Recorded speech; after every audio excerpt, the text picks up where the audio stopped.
This is Tahan SG here to talk about racial tolerance in Singapore. Well, one thing about racial tolerance, I think, in Singapore is we've grown to this very interesting stage where we are pretty good at tolerating each other, and with this kind of level of tolerance, we've created this racial harmony, and everyone is friendly with each other to a certain point. We can take racist jokes and things like that. But we have to be very careful when it comes to this kind of racial differences. I mean, everyone is a little bit racist inside. That's what I believe. It's only natural because everyone is different. I mean, you can stand next to your Indian or Chinese or Malay. Everyone is different, and it's impossible to ignore the differences. I mean, it makes us who we are and makes us unique. And at the same time, it makes us different from each other. And sometimes it's inevitable that we'll find that divide. But the good thing about Singapore is we have grown very used to the differences of each other. So, like, for me and my friends, most of the racist jokes I've heard came from their members of their own race. Like Indians would tell me Indian racist jokes, Malays would tell me Malay racist jokes, and for me, I would tell them some of the Chinese racist jokes, as rare as they are, but there are still some around. It's all in good fun, and we can tolerate it, and we can tolerate it to the point that it's actually humorous. Of course, people must be aware that some people are not that tolerant of this kind of casual talk about race and racial differences.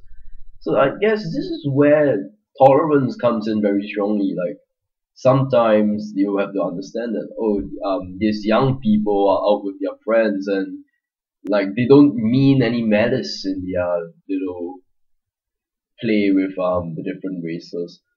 I mean it's not that I'm not encouraging like humor based on race. I mean, but it exists, so you must have some level of understanding that that there's no malice behind anything they say.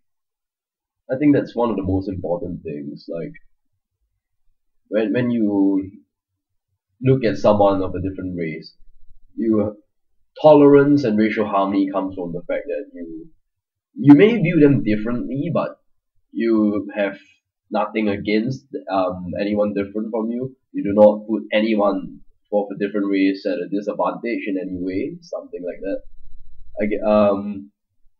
I suppose this also brings into play a little bit about foreigners, because the different race. It's known that like the four different races in Singapore: Chinese, Eurasian, Malay, and Indians. We came down. Everyone was a immigrant once, so from there, Singapore became this mixing pot of the different races. It makes Singapore unique.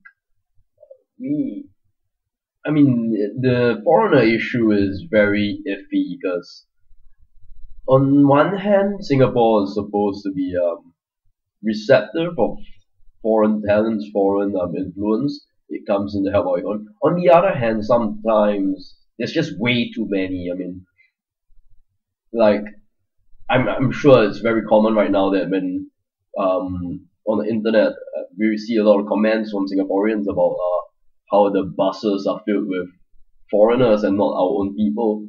I think those are very valid concerns. We're probably letting in way too many of the foreigners in at one time.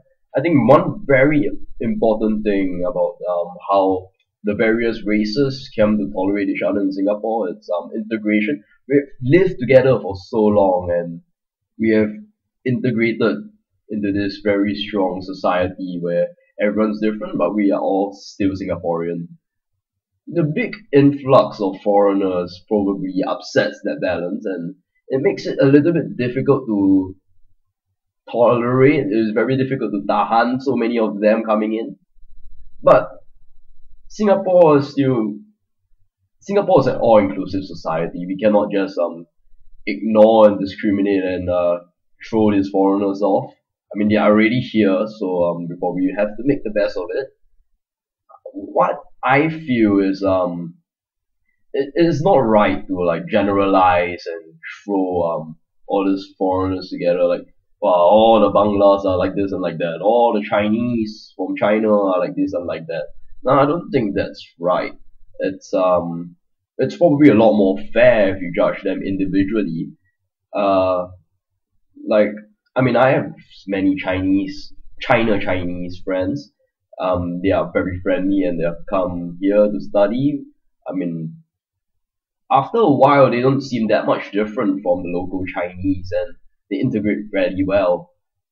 Maybe the biggest issue right now is not how many foreigners are coming in and how difficult it is to tolerate, but the seeming lack of effort to on both sides, maybe a little bit more on one side, on the other side I wouldn't know, to integrate out into our society.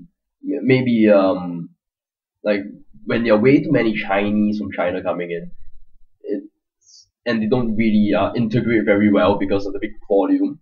But individually, they many of them they integrate very well, and this really helps us. I mean, I don't really need to tolerate the fact that my some of my friends are Chinese. They just integrate well with us, and in the end, there's this level of tolerance for people different from us, even when it comes to nationality. So I think the most important thing about tolerance in Singapore is mostly probably integration. We have to talk together, live together, and work together. Eventually, you will form a common identity. It will take time. I mean, I know some people don't intend to integrate with our society, and that's obviously not good for our racial harmony and tolerance here. But they should. And let's say others are not doing it, we should take the first step to not judge people too strongly. Don't I mean judge people individually, like instead of as a group. I think that's very important. We cannot one I think one big factor that leads to problems and conflict is not so much an individual problem, but when you generalize an entire group and they generalize you as an entire group, and eventually everything becomes depersonalized. So on a personal level, befriend each other, integrate those different formats into our society slowly, um, and eventually the status quo will come back to normal. I hope. Like there's a lot of resentment these days, but eventually, if everyone starts seeing people individually instead of judging as an entire group, that would work out. Obviously, the government needs to take some stronger steps to encourage the foreign population to integrate with our local races. That way, we can maintain racial harmony and tolerance, and we will not find ourselves having so much resentment and bad feelings. It takes time. The government needs to take effort, and eventually, I think if everyone individually, if each and every single one of us takes out time to get to know people who are different from us, to befriend each other and help them integrate, then things will be a lot smoother. Thank you very much for listening. This is Tahan at SG. Please check out our websites and our Facebook and the other websites listed here. Thank you very much.